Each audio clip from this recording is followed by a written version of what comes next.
ጉባኤ ሥላሴ ዓለም አቀፍ ራእያችን በቃሉ ጥናት ጎልብታ በፍሬያ እግዚአብሔርና በፍቅር ተገላጭ ደቀ መዛሙርትን እያፈራች ለታላቁ ተልእኮና ለሰዎች በጎ ፍላጎት ምላሽ የምትሰጥ ክርስቶስን ያማከለች ቤተክርስቲያንን ማየት ነው።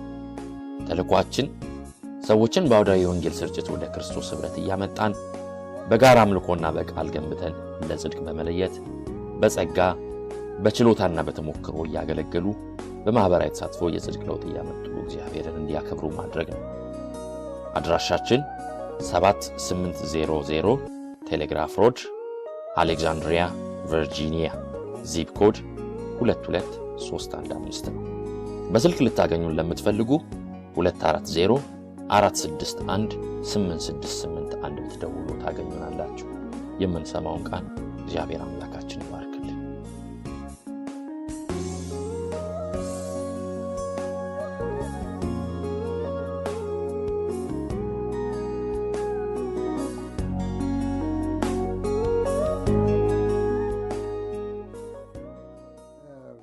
እስቲ ጌታ ደግሞ ዛሬ የሚያስተምረንን አብረን ከኔ ጋር እንድናይ እኔ ልቤ ውስጥ ያለው የእግዚአብሔር መስመር የሚል ነው። የእግዚአብሔር መስመር እዛ ላይ ተጽፏል ብዬዋለሁ። አዎ የእግዚአብሔር መስመር ነው።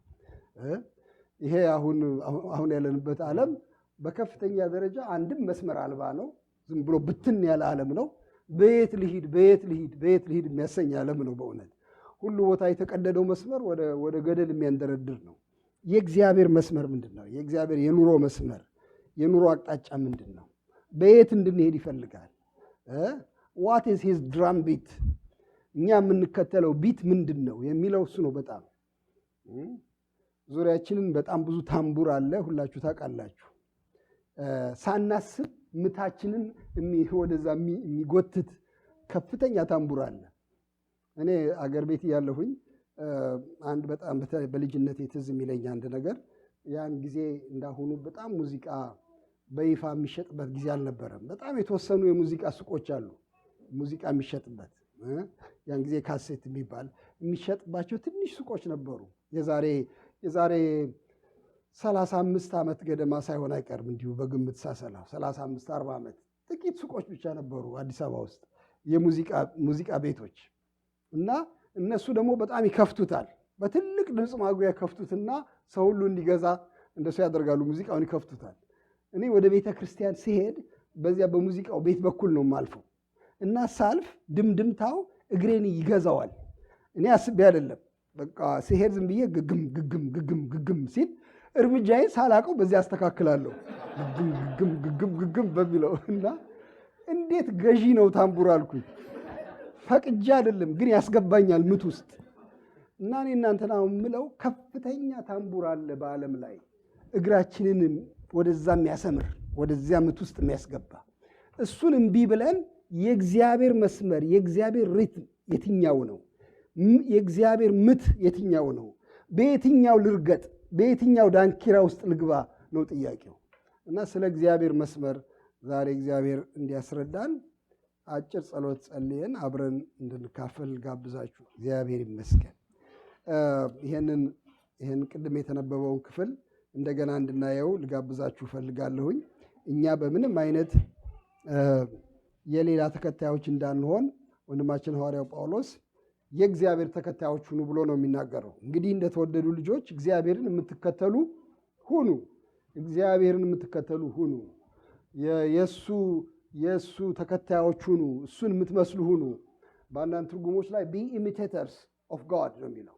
ቢ ኢሚቴተርስ የእሱ ምት ተከታዮች ሁኑ። እሱን እየመሰላችሁ የምትሄዱ ሁኑ። ከሱ ቅዱ ነው ብሎ የሚመክረው ያለ ብዙ ያው አሁን አብዛኛው ሰው በጣም ድካም ስለማይፈልግ ሌላ ምት ነው በቀላሉ የሚከተለው። ገበያው ላይ ያለው ምት ነው የሚከተለው። ሜዳው ላይ ምን አለ ሰው እንዴት ነው የሚሄደው ነው እንጂ የሚለው የኔ የትኛው ነው ብሎ በፍጹም ጥያቄ ለመጠየቅ ፋታ የለውም ሰው። ምንድን ነው ገበያው ላይ ያለው እሱን ነው ማፍሰው ብሎ ነው የሚያስበው። ግን ጌታ ግን በቃል ውስጥ ይህንን ነገረን። እግዚአብሔርን የምትከተሉ ሁኑ፣ የእግዚአብሔርን መስመር አግኙት ብሎ ነው የሚለው ያለ። ለህይወት የእግዚአብሔርን መስመር አግኙት ብሎ ይለናል። በጣም ትልቅ ነገር ነው።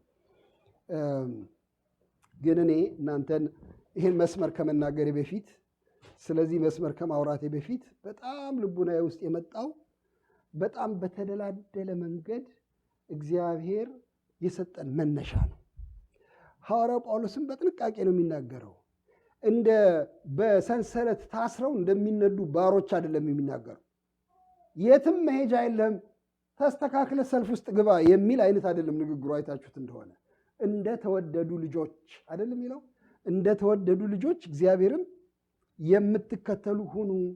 እግዚአብሔርን እንደወደዳችሁ እናንተ ውድ ልጆች እንደመሆናችሁ የእሱን ፈለግ ተከትላችሁ ሂዱ ብሎ ይህንን መነሻ ነው የሚሰጠንና በጣም ደስ ነው የሚለኝ። እግዚአብሔር ይመስገን። እግዚአብሔር ወዶናል። ይሄም በማወጅ ነው የሚጀምረው። እግዚአብሔር ወዶናል። ይህንን ደጋግመን ማሰብ አለብን። እዚህ ስመጣ እዛ ቅድም ተለጥፎ የነበረ አንድ ጥቅስ በጸጋ ድናችኋልና ይህም የእግዚአብሔር ስጦታ ነው እንጂ ማንም እንዳይመካ ከስራ አይደለም የሚል ጥቅስ፣ ቋሚ ጥቅስ ተለጥፎ አይቼ በጣም ደስ አለኝ። እግዚአብሔር አዳነን። ሁሉ ነገር የሚጀምረው ከዚህ ማዳን፣ ከዚህ ጸጋ፣ ከዚህ ፍቅር ነው። እግዚአብሔር ወደደን። እግዚአብሔር ይባረክ። ይሄ የተደላደለ ሴኪዩሪቲ ከሌለን በምንም ላይ መናገር አንችልም። አለበለዚያ ጭንቅና ዕዳ ነው የሚሆንብን ይህን መስመር መከተል። ነገር ግን እግዚአብሔር አስቀድሞ ወደደን። እንደተወደዱ ልጆች እግዚአብሔርን የምትከተሉ ሁኑ ብሎ ይላል። እውነት ለመናገር የኤፌሶን መጽሐፍ የእግዚአብሔር ፍቅር ርችት ነው። የእግዚአብሔር ፍቅር አዋጅ ነው። ከመነሻው ጀምሮ ስትመለከቱ እግዚአብሔር ወደዳችሁ። እናንተ ሳታውቁት በፊት እሱ ምን አረጋችሁ? አወቃችሁ። ከዘላለም በፊት ዓለም ከመፈጠሩ በፊት አወቃችሁ፣ መረጣችሁ፣ ባረካችሁ የሚል የበረከት ናዳ ነው እንዲያውም የሚያወርድብን። እውነት ለመናገር ናዳ ይባላል። የበረከት ናዳ አይደፈጥጠንም እንጂ የበረከት ናዳ ነው የሚያወርድብን። እግዚአብሔር መረጣችሁ፣ እግዚአብሔር ወደዳችሁ፣ እግዚአብሔር ኃጢአታችሁን ይቅር አላችሁ አይደለም የሚለው ያለ። እግዚአብሔር ልጆች አረጋችሁ፣ ርስት ሰጣችሁ፣ በሰማያዊ ስፍራ አስቀመጣችሁ ብሎ የበረከት ናዳ በላያችን ላይ ያወርዳል።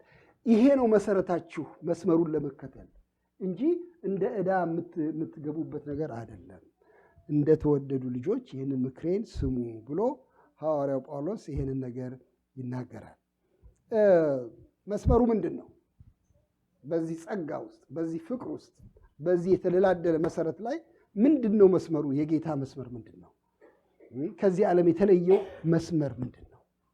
ሶስት ነገሮች ነው እነዚህ ቁጥሮች ውስጥ 20 ቁጥሮች ውስጥ ተጽፎ የምናገኘው። በሶስቱም በተደጋጋሚ ተመላለሱ በሚል ቃል ተጽፎ ነው። እናንተ እዛ ልታዩ ትችላላችሁ። ለምሳሌ ቁጥር 2 ላይ እሱ ስለ እናንተ ራሱን አሳልፎ እንደሰጠ በፍቅር ተመላለሱ ይላል። በፍቅር ተመላለሱ። ቁጥር 8፣ 9፣ 10 ላይ ለጌታ ደስ የሚያሰኘውን እየመረመራችሁ እንደ ብርሃን ልጆች ተመላለሱ ብሎ ይላል። ቁጥር 15 ላይ እንደ ጥበበኞች እንጂ ጥበብ እንደሌላቸው ሳይሆን እንዴት እንድትመላለሱ በጥንቃቄ ተጠበቁ ብሎ ይቺ ተመላለሱ የምትል ቃል በአማርኛ ተጽፋ እናገኛለን። በእንግሊዝኛ ዋክ የሚለው ነው። ዋክ ኢን ላቭ፣ ዋክ ኢን ዘ ላይት፣ ዋክ ኢን ዊዝደም፣ ኢን ዘ ዊዝደም ኦፍ ጋድ። በእግዚአብሔር ጥበብ ተመላለሱ፣ በጥበብ ተመላለሱ፣ በጥንቃቄ ተመላለሱ፣ በብርሃን ተመላለሱ እንደ ብርሃን ልጆች፣ በፍቅር ተመላለሱ እንደተወደዱ ልጆች ብሎ ይሄንን ቋንቋ ነው የሚነግረን። ስለዚህ ለክርስቲያን በየት በኩል ልሂድ ለሚለው ጥያቄ ተመልሷል ብዬ አምናለሁ። እንዴት ልኑር፣ በየት በኩል ልሂድ፣ ምንድን ነው መንገዱ ለሚለው ተመልሷል መልሱ። ብዙ ሰዎች በጣም ዝብርቅርቅ ዓለም ነው ይሄ ዓለም፣ አሁን እኔ እኮ የቱን እንደምከተል ግራ ገብቶኛል ብለው ይላሉ። ግራ ገብቶኛል፣ እኔ በስነ ምግባር አቅጣጫ፣ በህይወት አቅጣጫ ምን ልከተል፣ በምን መስመር ልሂድ? አንዱ እንዲህ ይለኛል፣ አንዱ እንዲህ ይለኛል፣ ሐሳቤ ደግሞ እንዲህ ይላል። በቃ ዝብርቅርቅ አለብኝ ብለው ይላሉ። ዝብርቅርቅ አለብኝ ይላሉ። እውነት ነው መዘባረቁ። በዛ ላይ ደግሞ አሁን ያለንበት ዘመን ዝብርቅርቁን በጣም የሚያሰፋ ዘመን ነው። ስለምን? ስለ መስመር የማይጨነቅ ዘመን ነው። ትቶታል። ድሮ ይጨነቅ ነበር ስለ መስመር። በእውነት በታሪኩ ስታነቡ ሰዎች ትክክሉ ይሄ ነው ብለው ስለሚያስቡ በዛ ላይ ነበር ጠባቸው። አይ ትክክሉ ይሄ አይደለም ይሄኛው ነው ይባባሉ ስለነበር ነው። አሁን እንደሱ መባባል ተዉ። አሁን በጣም ስልጡን ሰው በዓለም ላይ መስመር አልባው ሰው ነው። የለም መስመር ቢለው የለም መስመር ምን ያፋጃችኋል የሚለው ምን ያፋጀናል? በጣም ስልጡን ሰው። እግዚአብሔር ከዚህ ያትርፋችሁ። ከባድ ፈተና ነው ወገኖች። ያ ሁልጊዜ እንደምለው ነው። ቀደም ባሉ ዘመናት ስለዚህ ወረቀት ሰዎች መቼም የሚሟገቱ ከሆነ በቀለሙ ላይ ነጭ ነው ብሎ የሚሞግት ካለ ሌላ ሰው ተነስቶ ጥቁር ነው ሊል ይችል ነበረ። እንደዚህ አይነት ነገር ይቻል ነበር ድሮ። አንዳንድ ሰዎች ተነስተው ይሄ ያስከው ጥቁር ነው ለማለት ይችሉ ነበር ድሮ። ነጭ ነው ብሎ የሚሞግተው ሰው ቆሞ ከሱ ጋር ይከራከራል ሽንጡን ገትሮ። ከዛ ዳኛ ይፈለጋል እና ይገላገሉ ነበር። ወይ ነጭ ነው ወይ ጥቁር ነው ተብሎ እንደዚህ ነበር ድሮ። አሁን እንደሱ አይደለም። ዳኛ ብትፈልጉ አሁን ይሄንን ለምሳሌ አንተ ማነው መኳንንት ነው እንዴ ስምህ? እሺ አቤል ነው ምክረ። እሺ ይቅርታ ምክረ ለምሳሌ ይሄንን ነጭ ነው ብሎ እንዲያው በጣም ቢሟገት በጣም አጠንክሮ ቢሟገት ነጭ ነው ብሎ እኔ ደግሞ ጥቁር ነው ብዬ ግም ብል በሁለታችን መካከል ኃይለኛ ጠብ ቢነሳ ብንጫጫ እና አገሩ ሲሸበር አንድ ሰው ቢመጣ አንድ ስልጡን ሰው ቢመጣ ምንድን ነው የሚያደርገው? ምክረን ያያል እያላበው ሲሟገት ነጭ ነው እያለ እኔን ያያል እያላበኝ ፀጉር እየነጫው ጥቁር ነው እያልኩኝ ለማስረዳት ስታገል እና በጣም ስልጡን ከሆነ ይሄ ሰው ምንድን ነው የሚያደርገው? ይስቅና ሻይን ጠጣ ነው የሚለው። ለምን ነው ለዚህ የምትናጩት? ምንድን ነው ይሄ ሁሉ ጣጣ? በቃ ገብተን ማኪያቶን ጠጣ ምን ያስፈልጋል ነው የሚለው። የበለጠ እንበሳጫለን። እኛ ቶሎ ፍርድ ነው ዳኝነት ነው የምንፈልገው። ግን ዳኝነትን ያሸሻል ይሄ ዘመን። በተቻለ መጠን ዳኝነትን ያሸሻል። ይሄ ኋላ ቀርነት ነው። ይሄ ነጭ ጥቁር ማለት ኋላ ቀርነት ነው። በጣም ሞግተን ስንይዘው ምን መሰለ? እሺ ማለቴ ይኸውልህ ከዚህ በኩል ስታየው ትንሽ ነጭ ይመስላል፣ ደግሞ በወዲህ በኩል ስታየው ጥቁር ምን ይመስላል? በእውነት ማለት ግራጫ የሚባልም ቀለም እኮ አለ። እስከዚህ ለምን ነው እናንተ ብትጣሉት ብሎ ይለናል። ይኸውላችሁ መስመር የማይፈልግ ዓለም ነው አሁን ያለ ነው። እናንተ ያላችሁበት ሀገር በተለይ ደግሞ ይህንን በጣም የሚያራግብ ዓለም። ስለዚህ ተዉት። የመስመር ንግግር ይቅር ነው ዋናው ጉዳይ። የመስመር ንግግር ለሌብነት ይመቻል። እኔ ኳስ ጨዋታ ወዳለሁ፣ የእግር ኳስ ጨዋታ። እንደኔ የምትወዱ አላችሁ? ጓደኞች ካላችሁ ደስ ይለኛል። በእውነት በጣም ደስ ይለኛል። ሜዳ ላይ የወጣን ስንጫወት አንዱ ጥሩ ነገር በእግር ኳስ ጨዋታ መስመር ይባላል። ጎል መግባት አለመግባቱን የምታውቁት፣ ከመስመር ውጪ መሆኗን አለመሆኗን ኳሷ የምታውቁት ወፍራም መስመሮች አሉ በነጭ የሚሰመሩ። አገር ቤት በአመድ ነበር የምናሰምረው። እዚህ በምን እንደምታሰምረው አላውቅም። በአመድ እንደሱ አድርገው። ግን ለተንኮሉ ዝናብ ዘንቦ አመዱ ይጠፋል፣ መስመሩ ይወይባል። እንደ ማንኛውም ሲሆን ሌባ ይመቸዋል። ኳሷ ውጭ ብትወጣም መልሶ እንደገና ያገባል። አልወጣችም ብሎ ይክዳል። ለሌብነት የሚመች ዘመን ነው። ግን እግዚአብሔር መስመር ሰጥቶናል። እግዚአብሔር የተመሰገነ ይሁን። የእግዚአብሔር መስመር ምንድን ነው? እነዚህ ሶስት ነገሮች እዛ ጋር ይታያሉ። የመጀመሪያው በጣም ልቤን ይነካኛል። እንደተወደዱ ልጆች እግዚአብሔርን ተከተሉ፣ እሱ እንደወደዳችሁ የመዓዛ ሽታ የሚሆን መባና መስዋዕት አድርጎ ራሱን ስለ እናንተ በፍቅር ለእግዚአብሔር ለአባቱ እንደሰጠ እናንተም በምን ተመላለሱ? በፍቅር ተመላለሱ የሚል በጣም ሁነኛ መስመር አስምሮልናል። እንደ ክርስቲያን ማህበር፣ እንደ ማህበረ ሥላሴ፣ እንደ ጉባኤ ሥላሴ ወገኖች ሆይ ምንድን ነው የምትከተሉት መስመር? የፍቅር መስመር። በቃ አለቀ። የፍቅር ሌላ አማራጭ የለንም። ከፍቅር ውጪ አማራጭ የለንም ለዚህ ማህበር። አንዳንድ ቀን እንኳን ፋታ አላገኝም ወይ ትሉ እንደሆነ አንዳንድ ቀን እንኳን ፋታ አይሰጠንም ወይ? አንዳንድ ቀን እንኳን ለመጥላት ፋታ አይሰጠንም ወይ? አንዳንድ ቀን እንኳን ለማጉረምረም፣ አንዳንድ ቀን እንኳን ለማሽሟጠጥ፣ አንዳንድ ቀን እንኳን ለማማት፣ አንዳንድ ቀን ቂም ለመያዝ ትንሽ ቫኬሽን አይሰጠንም ወይ? ምንም ቫኬሽን የለም። ሁልጊዜ በፍቅር እንድንመላለስ ተጠርተናል ወገኖች። ይሄ በቃ የኛ መስመር ነው፣ የክርስቶስ መስመር ነው ይሄ። ትናንት ከአንድ ወንድም ጋር ሆኜ እስቲ ባክን አንዳንድ ቦታ ብትጎበኝ አለኝና አብረን ወጣን። ወደ ዲሲ አካባቢ ወጥተን የዚህን የሆሎኮስት ሚውዚየም እሱን ለማየት ወጣን አብረን። አይሁዶች የተጨፈጨፉበትን ታሪክ የሚናገረውን እዚህ ዋሽንግተን ዲሲ ውስጥ ያለውን ሙዚየም እሱን አብረን ለማየት ወጣን እና በጣም እየተገረምኩኝ ነበር የማየው።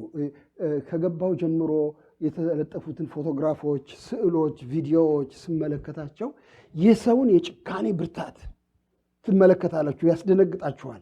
6 ሚሊዮንን አይሁድ እንዴት አድርጎ ሂትለር እንደጨፈጨፈ፣ እንዴት አድርጎ በናዚ ጀርመኒ እንዴት አድርገው እንደወደሙ፣ በፖላንድ፣ በጀርመን፣ በሆላንድ፣ በአውሮፓ ልዩ ልዩ አገሮች አይሁዶች እንዴት እንደተጨፈጨፉ፣ እንዴት በጋዝ ቶን ውስጥ እንዴት እንደነደዱ፣ እንዴት እንዳቀለጧቸው፣ እንዴት እንዳረዷቸው የሚያሳይ ታሪክ ነው እና ይጨፈግጋችኋል በእውነት። እዚያ ሙዚየም ውስጥ እስቲ ገብቶ የሚያቅባካችሁ እንዲያው በዚሁ ብጋብዝም አልጠሽ አንዳንዶቻችሁ እባካችሁ እዩት።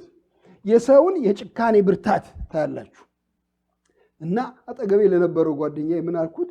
the capacity for evil ሰው ውስጥ ያለው አቤት አቤት አቤት አቤት! ይህን ያህል ብርቱዎች ነን እንደዚህ ለመጨከን የሰው ልጅ በራሱ ፍጡር ላይ በራሱ ሰብአዊ ፍጡር ላይ እንዴት አይነት ነገር ነው አልኩኝ። በኋላ እንደሱ እየተከስኩኝ እሱ ምን አለኝ? በሌላኛውም ጫፍ ደግሞ እንደዚሁ ነን አለኝ። እሱ መለሰኝ ቀስ ብሎ ለፍቅርም ካፓሲቲ አለን እኮ አለኝ። እውነት አለን አልኩኝ በራሴ። እውነት አለን? ያን ያህል የፍቅር ጉልበት እናገኛለን? የጭካኔያችንን ያህል እያልኩኝ ጠየቅኩኝ። ምንድን ነው መልሱ አልኩኝ። በእውነት ልቤ ውስጥ በጣም ሁከት ተፈጠረ። ሁከቱ ደግሞ የተበረታታው በምን ምክንያት መሰላችሁ? ይሄ የዛሬ 70 ዓመት ገደማ የሆነ ነው ታሪኩ፣ ታውቁታላችሁ። ዛሬስ ያ ሰው የለም ወይ? ይሄ ጭራቁ ሰው የለም ወይ? ኧረ አለ፣ በደንብ አለ። እንዲያውም ከዚያ ጊዜ ይልቅ አሁን የበለጠ አልሰለጠነም? ለማረድ የበለጠ ለማውደም የሚችልበት አቅም የለውም አሁን የበለጠ እንጂ። ፈራሁት ሰውን፣ በእውነት የሰው ልጅ ፈራሁት። እንዴ አሁንስ ቢሆን ምን ዋስትና አለ? ይሄ የጥላቻ ወላፈን በምንድን ነው የሚቆመው? በኋላ ቤት ገብቼ ሳሰላስል፣ ይህንንም ዛሬ ከእናንተ ጋር የምካፈለው ነው። ሳሰላስል አንድ ነገር ልቤ ውስጥ መጣና ደስ አለኝ። ኢየሱስ ክርስቶስ መልስ ሰጥቷል አልኩኝ። እግዚአብሔር የተመሰገነ ይሁን። ለጥላቻ መርዝ ማርከሻውን ሰጥቷል ጌታ ኢየሱስ። አሁን በዓለም ላይ ላለው ከፍተኛ የጥላቻ ጩኸት ምንድን ነው መልሱ ሲባል፣ ኧረ እባካችሁን እንደዚያ እንሁን እያለን እኛ የምናደርገው ውይይት አይደለም። መስቀል ላይ መልስ ተሰጥቷል። እግዚአብሔር ይመስገን። በከፍተኛ የፍቅር ኃይል ጥላቻ ራሱ መጽሐፉ እንደሱ ነው የሚለው። ጥልን ወግቶ አይደለም የሚለው፣ ጥልን ራሱን ገድሎ በመስቀሉ ምን አደረገን ነው የሚለው፣ አስታረቀን፣ በመስቀሉ አንድ አደረገን። እንግዲያው የጠብ ገዳይ ፍቅር አለ። እግዚአብሔር ይመስገን። ጠብ ራሱ ገዳይ አይደለም፣ እሱን ሊገድል የሚችል ጉልበት መገኘቱ የጌታ ስም የተባረከ ይሁን። ጠብን መግደል የቻለ የክርስቶስ ፍቅር አለ መስቀል ላይ።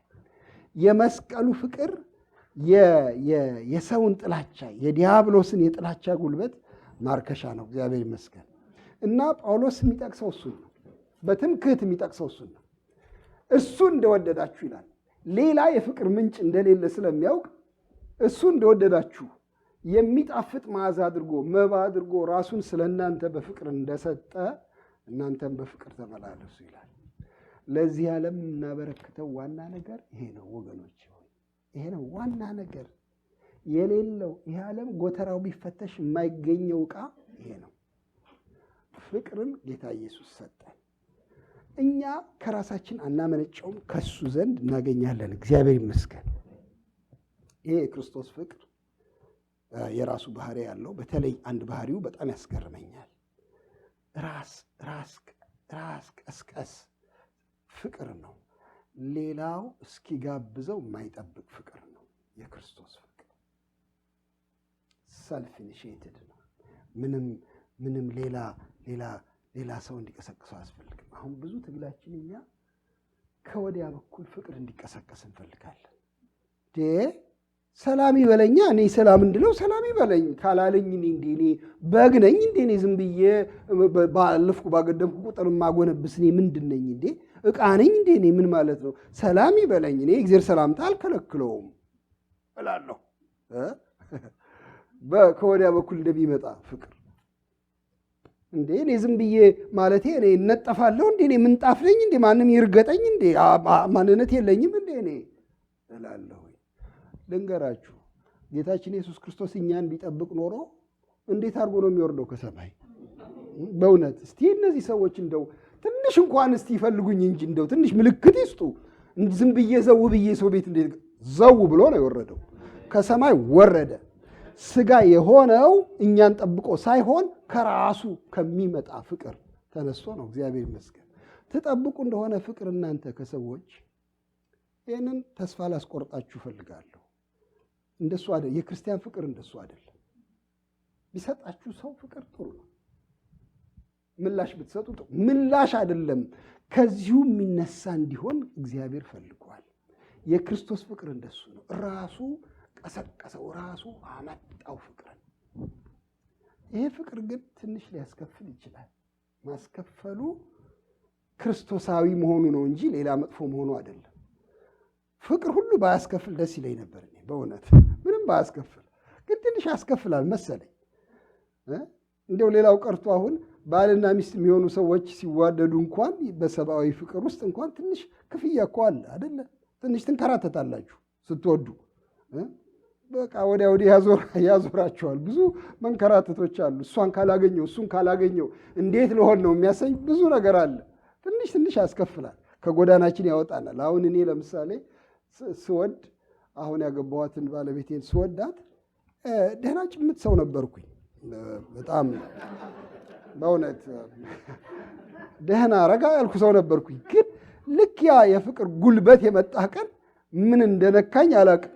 ራሴን እስክታዘብ ድረስ በነፋስ እንደሚሄድ ሰው ሆንኩኝ እና ኧረ ምንድን ነው? ልትወጣ ነው? ከደረቴ ልትወጣ ነው? ልቤ ምን አይነት ነገር ነው እያልኩ እማገጣለሁ። ከለመድኩት ትንሽ አስወጣኝ። ምንም ቅርጽ የለም፣ ምንም ፋሽን የለም። ስትወዱ አንዳንድ ጊዜ ያፈናቅላችኋል። የፍቅር ጠባይ ነው ይሄ። ከልምዳችን ከቦታችን ያፈናቅለናል፣ ጅልም ያስመስለናል። እግዚአብሔር የተመሰገነ ይሁን። ጌታ ኢየሱስ ክርስቶስ ወዳለሁ ብሎ ራቁት ቆመ። በመስቀል ላይ ያንን ኀፍረት ሁሉ ተሸከመ ስለወደደ። እግዚአብሔር ይመስገን። ስለዚህ ባካችሁ መስዋዕታዊ የሆነውን ከራስ የሚቀሰቀሰውን የክርስቶስን ፍቅር እሱን ነው ለዓለም የምናበረክተው። ሌላ ቦታ ስለሌለ በጣም ዩኒክ ነው ይሄ። ምንም ሌላ ቦታ አይገኝም። እግዚአብሔር ይመስገን። እሱን እንድንሰጥ ተጋብዘናል እና በዚህ መስመር ላይ በዚህ መስመር ሂዱ፣ የክርስቶስን ፈለግ ተከተሉ፣ ውደዱ ብሎ ይለናል። ውደዱ። አንድም ፍቅር በጣም ኃያል የሆነበት ምክንያት እውነት ለመናገር ሌሎችን ንግግሮች እንዳትነጋገሩ ስለሚገታችሁ ነው። ዝርዝር ያስቆማል ፍቅር። እኔ በጣም ደስ የሚለኝ እሱ ነው። ፍቅር ማለት ሌላ ሕግጋትን በሙሉ ከመዘርዘር ይቆጥባችኋል። ለምን? ፍቅር የሕግ ፍጻሜ ነው አይልም? ሮሜ ላይ ደስ እኮ ነው። ሮሜ 13 ላይ ምንድን ነው የሚለው? ሄደን እናንብበው እንዴ። ቁጥር 8 እስከ 10 እንደዚህ የሚል ቃል አለ ስለ ፍቅር ሲናገር። ጳውሎስም ጌታችንም ይህን ደጋግሞ ተናግረውታል። እንደዚህ ይላል፣ እርስ በርሳችሁ ከመዋደድ በቀር ለማንም ዕዳ አይኑርባችሁ፣ ሌላውን የሚወድ ሕግን ፈጽሞታልና። አታመንዝር፣ አትግደል፣ አትስረቅ፣ በውሸት አትመስክር፣ አትመኝ የሚለው ከሌላይቱ ትእዛዝ ሁሉ ጋር በዚህ ባልንጀራህን እንደ ነፍስህ ውደድ በሚለው ቃል ተጠቅልሏል። ፍቅር ለባልንጀራው ክፉ አያደርግም፣ ስለዚህ ፍቅር የሕግ ፍጻሜ ነው ይላል። ምን አደከመ? የማመንዘር ጥያቄ፣ የመዋሸት ጥያቄ፣ የመመኘት ጥያቄ፣ በሐሰት የመመስከር ጥያቄ ሁሉ የሚያከትምለት ፍቅር ሲኖርህ ነው። ፍቅር ለባልንጀራው ምን ያደርጋል? መልካም ያደርጋል። ስለዚህ የሁሉ ቁንጮ ነው ፍቅር። በዚህ ምክንያት ተዋደዱ ብሎ ይህንን ምክር ሲሰጥ እንመለከታለን። እና ፍቅር በጣም ውብ ነገር ነው። በጣም ትልቅ ነገር ነው። እጹብ ነገር ነው በእውነት ደግሞ በጣም ጠንካራ ምስክር ነው ፍቅር።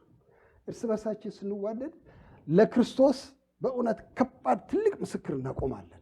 ሰው ዝም ብሎ ድምስስ አድርጎ እንዳይሄድ ዋና ምስክሩ ስንዋደድ ነው።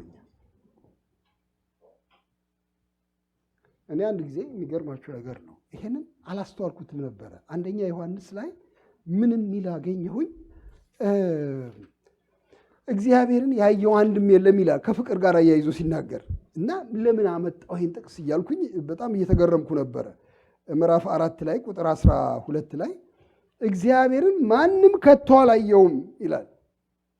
እርስ በርሳችን ብንዋደድ እግዚአብሔር በእኛ ይኖራል፣ ፍቅሩን በእኛ ፍጹም ሆነዋል።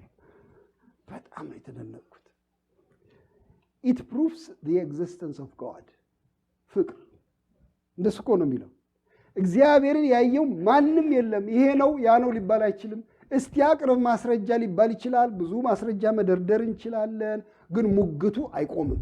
አለ የለም እግዚአብሔር ይሄ ያረጋግጠዋል አያረጋግጠውም? ስንት ሙግት አለ። በዚህ ሙግት ውስጥ እየኖርክ ለማስረዳት አትችልም። ሰው ስትወድ ግን ጭጭ ታደርጋለህ ሙግትን። እግዚአብሔርን ያየው አንድ ስንኳ የለም። ፍቅሩ ግን በእኛ ሲኖር የሚያዩ ሰዎች ሁሉ አለ የሆነ ነገር አለ ማለት ነው። ይሄ ነገር የማይቻል ነገር ነው አለ ማለት ነው። እንደዚህ የሚወድ ከሆነ ሰውዬ አለ ማለት ነው። አንድ ሀልዎት አለ። የእግዚአብሔርን መኖር ምስክር የሚሆነው ትልቁ ፍቅር ነው። ለምንድን ነው የማያምነው ሰው?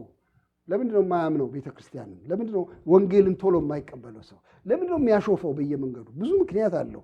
ግን አንዱ ምክንያት እኔ እንጃ ጠብ አልል አለ። ስትናገር ጠብ አይልም አንጀቴ ላይ። ምን ማለት ጥሩ ነው የተናገር፣ ግን ጠብ አይልም። ያ ጠብታ ፍቅር ነው። በፍቅር ፊት ብዙ ክርክሮች አቅማቸው ያንሳል። ብዙ ክርክሮች። ተዋደዱ፣ እርስ በርሳችሁ ተዋደዱ። ፍቅር ከሌለኝ ይላል መጽሐፍ ሲናገር የማልጠቅም ነኝ፣ እንደሚንሿሿ ጸናጽል ሆኛለሁ ይላል። ጯሂ ነኝ ነው። ለማስረዳት እጮኻለሁ፣ ግን ምንም የሚረባ ነገር አልፈጽምም። በመላእክት ልሳን ልናገር እችላለሁ፣ ግን ምን ዋጋ አለው? ምን ዋጋ አለው? አስገራሚ ነገር ላደርግ ግን ምን ዋጋ አለው? የሚያስገርም ነው። አሁን ሰው እንዲያምን የምንፈልገው በተአምር ነው አይደለም? በጣም የምንፈልገው በተአምር ነው። በእውነት እግዚአብሔር ተአምሩን ይላክ። እኔ እወዳለሁ። በእውነት የጌታ ኃይል እንዲገለጥ እፈልጋለሁ። በእውነት እማጠናለሁም ደግሞ የእግዚአብሔር ኃይል ቢገለጥና አንዳንድ ድንቅ ነገር በመካከላችን ቢያደርግ ይሄ ሁሉ በቃ ይሄ ሁሉ ከሃዲ ሁሉ ምን ይውጣው ነበር እንላለን። የሚሾልክበት ቀዳዳ ያጣ። የሚገርማችሁ እያየም የሚሾልክበት ቀዳዳ ያጣ። ምን ይላል ጳውሎስ ሲጽፍ እዚያ ቆሮንቶስ 13 ላይ ተራሮችን እስካፈልስ እምነት ቢኖረኝ ፍቅር ግን ከሌለኝ ከንቱ ነኝ። ሰውን ሰትሮ የሚይዘው ታምራት አይደለም፣ የፍቅር ጉልበት ነው። በጣም አጠንክሮ የሚይዘው ስንዋደድ ነው። ለጌታ እውነተኛ ምስክሮች ምን ሆነው ወገኖች፣ የትም ብትሆኑ በቃ ይሄ ብቻ ነው። ይህችን መስመር ነው ያሰመረልን መድኃኒታችን። ይህንን መስመር ተከተሉ ብሎ ይለናል። ይህን መስመር ተከተሉ። ማታ ምን ጠየቅኩኝ? እሺ ታዲያ እኔ አውቀዋለሁ እንዴ ክርስቶስን ፍቅር አልኩኝ። አውቀዋለሁ እንዴ? ቅድም እንዳልኳችሁ ያንን ሆሎኮስት ካየው በኋላ አሁን ለምሳሌ መውደድ እችላለሁ እንዴ? እኔ አልኩኝ መውደድ እችላለሁ እንዴ? ልወድ እችላለሁ? በእውነት እንደዚህ በጥላቻ በተሞላ ዓለም ውስጥ እንደው የሚያሰማ ፍቅር ሊኖረኝ ይችላል ብዬ ጠየቅኩኝ። በነገራችን ላይ ያንን ሆሎኮስቱን ስንጎበኝ መጨረሻው ላይ ለአይሁዶች በጎ ያደረጉ አንዳንድ ሰዎች ሊስት አለ። ያያችሁ ሰዎች አላችሁ፣ ሊስት አለ እዛ ላይ እና የአንዲት ሴትዮ ስም ፍለጋ ገባሁኝ። የእሷን ስም ፍለጋ ገባሁኝ። ማቃት ሰው ናት። ኮሪ ቴን ቡም የምትባል ሴት ምናልባት ታውቁ ይሆናል። ታሪኳን ስላነበብኩኝ ነው። አንዲት ደች ሴት ናት። ሃይዲንግ ፕሌስ በሚል አይሁዶችን እየሸሸገች ትደብቅ ነበረ ቤቷ ውስጥ። ናዚዎቹ እየፈለጉ ሲያሳድዷቸው መደበቂያ ነበራት እና እዚያ ውስጥ ትደብቅ ነበር። በሚያስገርም ሁኔታ ባለፈው ግንቦት ወር ወደ አምስተርዳም ሄጄ የእሷን ቤት እናሳይሃሉኝ እና መቼም በጣም ደስ ይለኛል። ጌታን ነው የማመሰግነው። እስቲ ሊየው አልኩኝና ሄድኩኝ። ቤቷን ትንሽ ቤት ናት። ከአባቷ ከእናቷ ጋር ከእህቶቿ ጋር የምትኖርባት ቤት ናት። እዚያ ቤት ውስጥ ጥቂት ጎብኚዎች ይመጣሉ፣ በተራ ያስገባሉ። ገብቼ ለማየት ሞከርኩኝ። መኝቷ ቤታ ውስጥ አስገቡን። እዛ መኝቷ ቤታ ውስጥ እንደ የልብስ ማስቀመጫ አይነት እንትን አለ። ምንድን ዋርድሮብ ነው የምትሉት? የሆነ የልብስ መደርደሪያ ቤት አለ እና ዕቃ ማስቀመጫ ልብስ ማስቀመጫ ብቻ ነው የሚመስለው። ከዛ ከፍተው ቀስ ብለው ሲያሳዩን በውስጥ በኩል መሳቢያ ያለው አንድ መሸሸጊያ ቦታ አለ። ሰው ቀስ ብሎ ይገባና ሳይታይ መሬት ላይ ተጎንብሶ ይገባና አንድ የሚጎተት ገመድ አለ። እሱ ሲጎትቱት ስግት ይላል ቤቱ። እዚያ ውስጥ ብዙ አይሁዶች ሸሽጋ አተረፈች እና ስማቸው ከተጻፉት 10,000 ገደማ ሰዎች ውስጥ አንዷ ናት እሷ። እዛ አየሁ፣ በጣም ደስ አለኝ።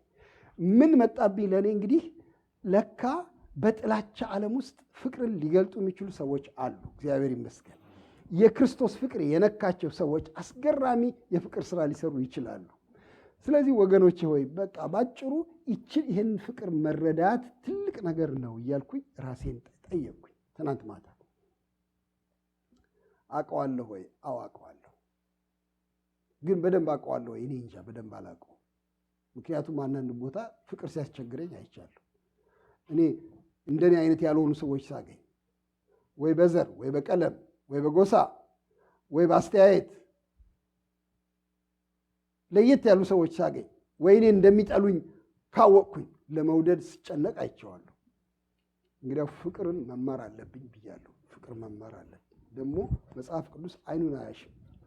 የክርስቶስን ፍቅር ለማወቅ ትበረቱ ዘንድ አይልም፣ እንዳለቀልን አይቆጥርም። የክርስቶስን ፍቅር ለማወቅ ትበረቱ ዘንድ ይላል።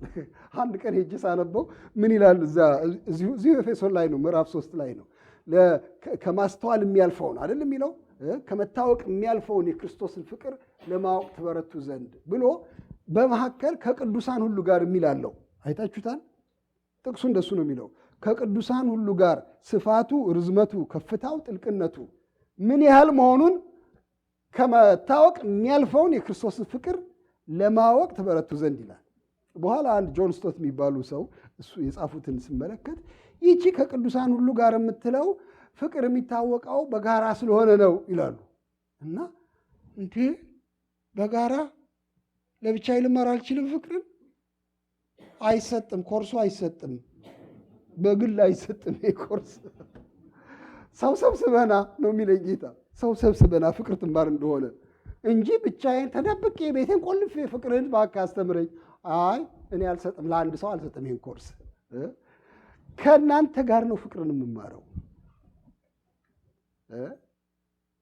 የምትወዱኝ ቢሆን የምትጠሉኝ ቢሆን የምታሙኝ ቢሆን ምን የምታረጉኝ ቢሆን በቃ የፍቅር መማሪያው እናንተ ናችሁ።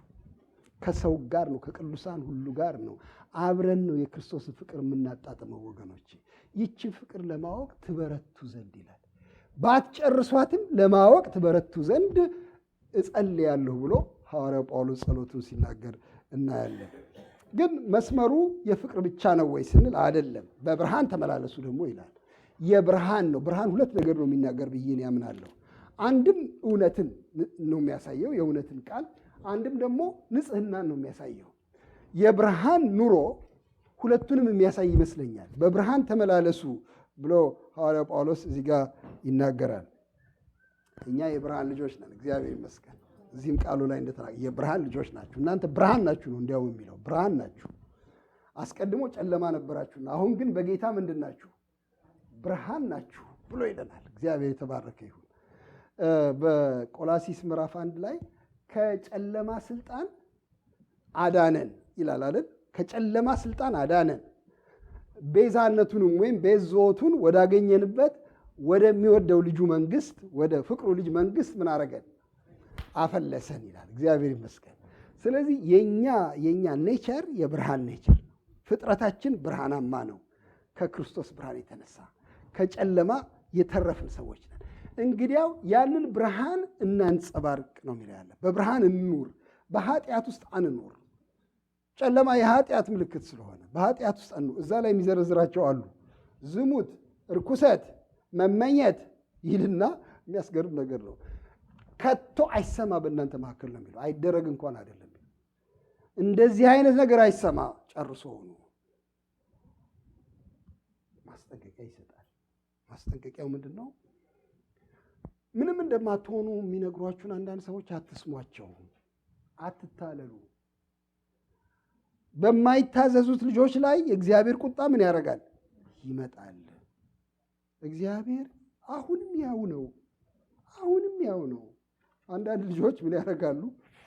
አባታቸው የሚከለክላቸውን ነገር በቃ በፍጹም አይሆንም የሚላቸውን ነገር ይሰሙና በተቻለ መጠን ላለማድረግ ይሞክራሉ። ግን አንዳንድ ቀን አባታቸውን ማታለል ይፈልጋሉ እና ተጨማሪ በጎ ነገር ያደርጉና አባትየውን በጣም ደስ እንዲለው ያደርጋሉ።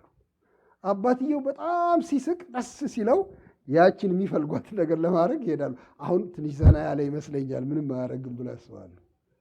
እግዚአብሔር እንደዚህ ትንሽ ፋታ ይሰጣል። ኃጢአት ይሰጠናል ትንሽ። ማንም በከንቱ ንግግር አያታላችሁ፣ ማንም በከንቱ ንግግር አያታላችሁ፣ ከእነርሱ ጋርም ተካፋዮች አትሁኑ።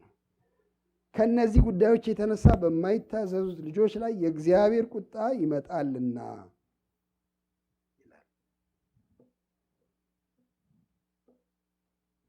በብርሃን ተመላለሱ፣ በብርሃን ተመላለሱ። ግን የሚገርመው ይህን ብርሃን ምን አድርጎታል? ግልጽ እንዲሆንልን የብርሃኑ ፍሬ ይልና 3 ነገሮች ያነሳል። የብርሃኑ ፍሬ በበጎነትና በእውነት በጽድቅ ነውና ብሎ ይላል። ምን ማለት ነው? በብርሃን ተመላለሱ ማለት ስንል በጽድቅ ተመላለሱ ማለት ነው። በፍትህ ጉዳይ ላይ ትክክለኞቹ ነው፣ ትክክለኛ መስመር የያዙ ማለት ነው። በጽድቅ መንገድ ሂዱ ማለት ነው። በእውነት ላይ ቁሙ ማለት ነው።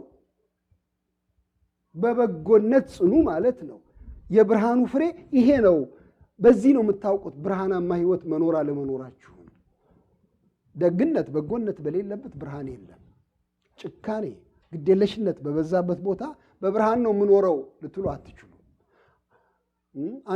አንዳንድ ጊዜ እኛ ክርስቲያኖች የእኛ ብርሃናማ ህይወት የምንለው በቃ እኔ አልተነካካሁም የሚለውን ነው። አልተነካካሁም፣ እኔ ከማንም ጋር አልተነካካሁም፣ ምንም አላረግም እንላለን። ምንም አለማድረግ አይደለም ጽድቅ፣ በጎነት ነው። በጎ ማድረግ ነው። መነካካት ነው ከሰው ጋር፣ ለበጎ ሰውን መንካት ነው። አብሬ ወደዚህ ስትሸኘኝ የነበረው እህት ጋራ አብረን እንጫወት ነበረ። የምንጫወተው ምንድን ነው? ስማ በሰው ጉዳይ ላይ መግባት ጥሩ ነው ጥሩ አይደለም እንባባል ነበር አብረን። ጥሩ ነው ጥሩ አይደለም ምን ይመስልሃል? አይ አንዳንድ ጊዜ ባንገባ ይሻላል። ሰዎች የራሳቸው ርቀት ይፈልጋሉ፣ የራሳቸው ስፔስ ይፈልጋሉ። መግባት ጥሩ አይደለም፣ በኋላ ደግሞ ጣጣ ያመጣል ተባባልን። ግን ደግሞ የሰው እርዳታ የሚያስፈልጋቸው ጊዜ ያለ፣ ደግሞ አጠገባቸው መሆን የሚያስፈልገን ጊዜ ያለ። እሱስ እንዴት ነው የሚታየው? አይ መግባት አለብን እንጂ መግባት አለብን። በኋላ የጌታችን ምሳሌ ነው ይመጣልን። ኢየሱስ ክርስቶስ እጁን ያሳደፈ ሰው ነው። በሰው ጉዳይ ማለት በእኛ ጉዳይ ገባ፣ እኛም እንኳን ሳንጠይቀው ገባ። ስለዚህ አዳነን፣ እግዚአብሔር ይመስገን። ስለዚህ ቤዞታዊ የሆነ መግባት ነው የሚያስፈልገው። ለማትረፍ ሰውን መግባት ነው ያለብን። ንኩ ሰውን። ይቅርታ፣ አሁን አጠገባችሁ ሰው አለ? ሰው አለ? አንተ ጋር ሰው አለ አይደል? ሰው አለ። እስቲ ንኩት። ይቅርታ፣ በአካል ንኩት። ግድ የለም በእጅ ንኩት። እሺ፣ ሰው አለ። እሺ፣ ንኩ። ይኸውላችሁ ይሄንን በማትረፍ በማዳን መልክ ንኩት ሰውን። ጽድቅ ማለት ህርመት ብቻ እንደሆነ እንዳትቆጥሩ። ይሄ አስተሳሰብ በጣም ስለሚያይል ነው። ጻድቅ ሰው እጅ እግሩን የሰበሰበ የማይነካካ የለ፣ በደንብ የሚነካ ሰው ነው። ለማትረፍ ሰዎችን፣ የሰዎችን ልቅሶ ለማልቀስ፣ ሳቃቸውን ለመሳቅ የሚችል ነው። እግዚአብሔር የተባረከ ይሁን። ስለዚህ ንኩ ሰው። በምን መንገድ ነው የምነካው? እግዚአብሔር በሰጣችሁ መንገድ ሁሉ ንኩት። የግድ እናንተ ገንዘብ ስለሰጣችሁ፣ ስላበላችሁ፣ ስላጠጣችሁ ብቻ አይምሰላችሁ። ፈገግታ እንኳን ስጦታ ነው በእውነት። እኔ አሁን እንደሱ እያልኩኝ ነው በእውነት። የስጦታ ሊስት ውስጥ አለመጻፉ በጣም እየገረመኝ ነው። እናንተ 9 ስጦታዎች 21 ስጦታዎች ትሉ እንደሆነ አላውቅም። በእውነት ሙት ማስነሳት፣ ምንድን ነው ስውር ማብራት ብቻ ስጦታ እንደሆነ የምታደርጉ፣ ልሳን መናገር፣ ትንቢት መናገር ብቻ ስጦታ እንደሆነ እኔ እንደው የዘጋው አይመስለኝም። ሊስቱን ሳስበው ይጨመር ቢባል ፈገግታ የሚል ቢጨመር ደስ ይለኛል። እንዴት የሰውን ሕይወት እንደሚለውጥ አውቃለሁ። አይዞታ እያለ ቢጨምርበት ስጦታ ነው። ይሄ ስጦታ ነው። እኔ አንድ ባልንጀራ አስታውሳለሁ ያደረገውን። እሱ በጣም ልቤን ነው ሁልጊዜ የሚነካኝ። እዛ ሀገር ቤት ስልክ ሲደወልልኝ እኔ አንድ አባዜ ልል ነበር። እሺ ልማድ አለብኝ። ልማዱ ምንድን ነው? ስልኩን አነሳና አጀንዳይን አገላብጣለሁ። አንዳንዶች እንደዚሁ ሳትሆኑ አትቀሩ፣ ባለ ጉዳዮች ይሆናችሁ። አነሳና እሺ እንግዲህ ያው ጥር 7 ቀን ሚያዝያ 8 ቀን እንደሚሉኝ እቆጥርና እሺ እላለሁኝ። ስልኩን ይዤ እሺ እላለሁ። የት ጋ ነው ክፍት ቦታ ያለው ፕሮግራም ለመያዝ? አንድ ፕሮግራም ነው የሚቀጥለው ቃል ከሰላምታ በኋላ ደወልና እሱ ከዛ ጠበቅኩኝ። አንድ ፕሮግራም እንደሚል ጠበቅኩኝ። አይልም። ወንድም ንጉሴ እኔ ለፕሮግራም አይደለም ለሰላምታ ነው አለኝ። ብርቅ ሆነብኝና እግዚአብሔር ይባርክ ደስ ይላል በጣም ደህና ነኝ በጣም አልኩት። በቃ ይኸው ብቻ ነው ሰላም ቆያለና ዘጋው። በኋላ ሌላ ቀን ደወለና ወንድም ንጉሴ ቢሮ መጣ ፈልጋለሁ አለኝ። አሁንም ያው የመጣ አባዜ ነው ቅድም ብዬ ተውኩት ሀሳብ። እሺ አሁንም መጣ። ለምን ጉዳይ ነው ቢሮ የሚመጣው? በኋላ አይ በቃ እመጣለሁ አለኝ። መጣ። አንድ ነገር ሊያደርግ ነው እያልኩ ጠብቃለሁ። አይ በቃ አለ እንድንጫወት ብዬ ነው፣ ምንም ሌላ ነገር አለ ልንውጣ እስቲ አለኝ። ከዛ መኪናውን እየነዳ አብረን ወደ እንጦጦ ተራራ ወጣን። የኔ ወደ 4 ኪሎ ነበረ ቢሮዬ። ወጣን ተራራው። ወደ መካከል አካባቢ ደረስን። ምን ጉዳይ ይዟል ይሄ ወንድም? አንድ ነገር ሊያደርግ ነው ዛሬ። ምን ሊለይ ይፈልጓል ወይ የሆነ ነገር እያልኩ ጠብቃለሁ። መኪናውን አቆመ። ከዛ እንዴት ነህ ደህና ነህ ወይ አለኝ። ደህና ነኝ አለው አልኩኝ። ማለቴ እንዴት ነው በቃ ህይወት እንዴት ነው አገልግሎት እንዴት ነው አለኝ። በኋላ ሊሰማ እንደፈለገ ስለገባኝ ማውራት ጀመርኩኝ። ከዛ እንዴት ነው እሺ ምን ይሰማሃል? ደስ የሚለኝን ደስ ይለኛል፣ የሚያበሳጨኝን ያበሳጨኛል፣ የምሰጋውን እሰጋለሁ። ዝም ብሎ ይሰማል። ቅጠል የሚለቅሙ ሰዎች ይመላለሳሉ በዛ ወደ እንጦጦ ተራራ ላይ። ይሰማኛል፣ እሱን አወራለሁ። አዳምጦ ከዛ ጨረስክ አለ። አዎ በቃ የለኝም አሁን አልኩኝ። ከዛ አንድ የሆነች ምክር የሆነ ነገር ከሰማይ ተቀብሎ የሚነግረኝ ነው መሰለኝ። ዝም ብሎ ትከሻዬ መታ አረገና አይዞህ እባክህ አለኝ። ከዛ መኪናውን አስነሳና ወደ ከተማ ገረመኝ። አይዞታ ስጦታ ነው ወገኖች። ለሰው የምታረጉት ነገር እስከዚህ አስገራሚ መሆን የለበትም። በጣም እንዲህ ካላረኩለት በእሱ አትጨነቁ። ለአንዳንድ ሰው የሚያስፈልገው ይቺ ቃል ብቻ ናት። ትከሻውን መጥቶ አይዞህ አይቻለሁ እንዴት ያስቃል፣ ወይም ያስለቅስም ከሆነ እንዴት ያሳዝናል ማለት ብቻ ሊሆን ይችላል። ይኸውላችሁ ግቡ ማለት ነው። ግቡ። የሰው ህይወት እናንተ ለማጥፋት አትግቡ እንጂ ለማልማት ግቡ። እና ጽድቅ ማለት በጎነት ማለት ነው። ይሄ የብርሃን ኑሮ በጎነት ነው። ወደ ሰው ህይወት ውስጥ መግባት ነው። በበጎነት በጽድቅ በእውነት ሁሉ ነውና እውነት ባለበት ጽድቅ ባለበት ይሄ ብርሃን ኑሮ ይኖራል ብሎ ይለናል። በመጨረሻ ሶስተኛውን ነገር ላንሳና ልጨርስ። እንደ ጥበበኞች ተመላለሱ ይላል። በፍቅር ተመላለሱ ብቻ አይደለም፣ በብርሃን ተመላለሱ ብቻ አይደለም፣ በጥበብ ተመላለሱ። ጅሎች አትሁኑ ነው ባጭር ቃል። ሞኞች አትሁኑ፣ ጅሎች አትሁኑ። መሬት የተመቻ አይደለም ለጅል ኑሮ። ይልቅ ጥበበኞች ሁኑ። እንዴት እንደምትመላለሱ በጥንቃቄ ተጠበቁ ብሎ ይህንን ነገር ይናገራል። ምክንያቱም በጣም ግልጽ አድርጎ ነው የሚናገር። ቀኖቹ ክፎች ናቸው። እስከዚህ የተመቹ አይደሉም። አስቸጋሪ ቀኖች ናቸው። የእግዚአብሔር ጥበብ በልባችሁ ካልገባ እነዚህ ቀኖች አሟላጭ ቀኖች ናቸው። ግን በዚህ ጥበብ ውስጥ ሁኑ፣ እነዚህን ክፉ ቀኖች ዋጇቸው ብሎ ይላል። ለራሳችሁ ጥቅም ለበጎ ነገር አውሏቸው፣ እያማረራችሁ አትኑሩ ብሎ ይላል። እግዚአብሔር ከዚህ ያትርፈን። ምክንያቱም በጣም በተደጋጋሚ ራሴን የማገኘው ዘመኑን ስታዘበው ነው። ስታዘበው ጎን ቆሜ ሳየው ሳሽሟጥጠው ነው የማገኘው። ግን ዘመንን ታዘብ አይደለም የተባለው። ዋጅ፣ ቀኖቹን ዋጁ፣ ዘመኑን ዋጁ ማለት ለበጎ አስገብሩት ማለት ነው። አስገብሩት፣ ለመልካም አውሉት። ክፉን የሚያወሩ ብዙዎች አሉ። ክፉ መሆኑን ዘመኑን ለማውራት በጣም የተመቸ ነው። በሱ ጊዜ አታጥፉ፣ ይልቅ አስገብሩት። ለኔ የሚመጣልኝ ስዕል ሁልጊዜም በቃ ይሄ የጎርፍ ስዕል ነው። ጎርፍ፣ ቆሻሻ ጠራርጎ የሚመጣ ጎርፍ፣ ኃይለኛ ጎርፍ አለ እና ሰው ደጁን ወጥቶ ኧረ አንተ ይሄ ቤታችንንም ሳይደረምስ አይቀርም እያለ ፈርቶ የሚንደረደረውን ጎርፍ የሚያይ ሰው ነው የሚመስለኝ። በአእምሮ የሚመጣው ስዕል እሱ ነው። እንዴ ሊወስደን ነው ይሄ ጎርፍ። እንደሱ እያልክ አትኖር። ይልቅ ቆፍርና ቦይ፣ ትንሽ ውሃውን ወደ ጓሮ አስገብተህ ቲማቲም ትከል፣ ጥቅም ላይ አውለው። በሆነ መንገድ ጎርፍ እንኳ ይጠቅማል። በሆነ መንገድ የሆነ በጎ ነገር እግዚአብሔር ሊሰራበት ይችላል። እንደሱ ዋጀው እንጂ እያማረርክና እየደነገጥክ እየሰጋህ ኑር አይልም ቃሉ። ቀኖቹ ክፉዎች ናቸው። ግን እናንተ ዘመኑን ምን አድርጉ? ዋጁት። ይሄ የጥበብ መንገድ ነው። ስለ ጥበብ ሲናገር በጣም የሚያስገርም ነገር ነው። መንፈስ ይሙላባችሁ እንጂ በወይን ጠጅ አትስከሩ። ጥበብ ማለት በመንፈስ መሞላት ማለት ነው። የጌታ ስም ይባረክ። በመንፈስ መሞላት ነው። ስለ መንፈስ ቅዱስ የሚቀጥለው ሳምንት እንማራለን። ወንድማችን ኤፍሬም ያስተምረናል ብሎ ሲናገር ሰምቼዋለሁ። ይሄውላችሁ ጥበብ ማለት በመንፈስ መሞላት ማለት ነው።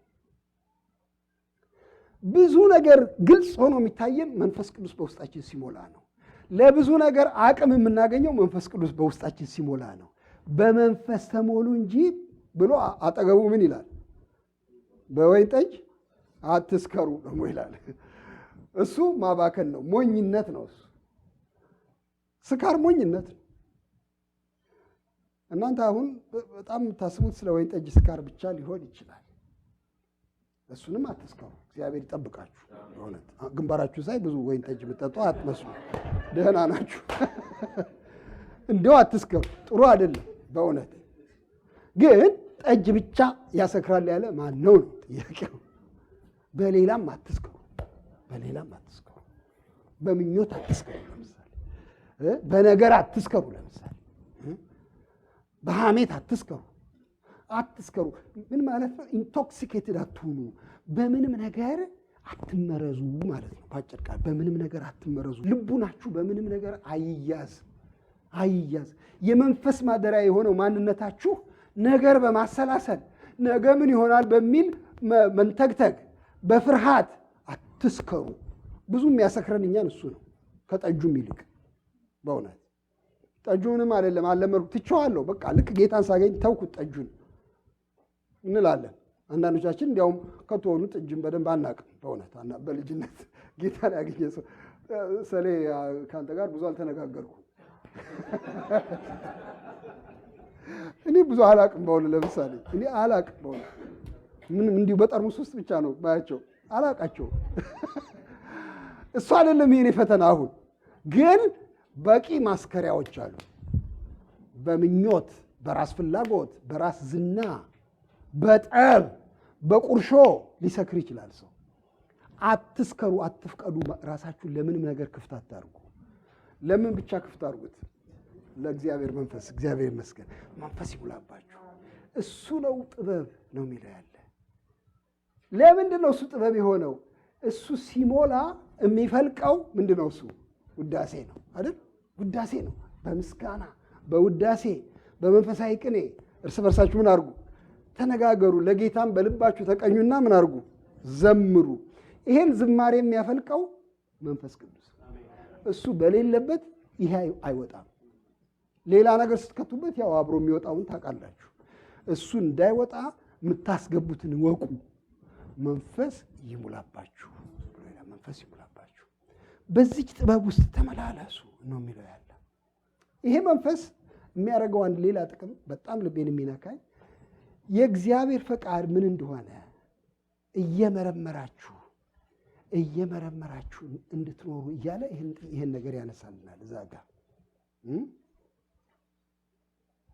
የጌታ ፈቃድ ምን እንደሆነ አስተውሉ እንጂ ሞኞች አትሁኑ። ጌታ ምንድን ነው የሚፈልገው ከኔ? በየት መንገድ ነው እንዲሄድ የሚፈልገው? ምን እንድል ነው የሚፈልገው? እንዴት እንደሆን ነው ከሰው ጋር የሚፈልገው? ይህን መጠየቅ አትተው።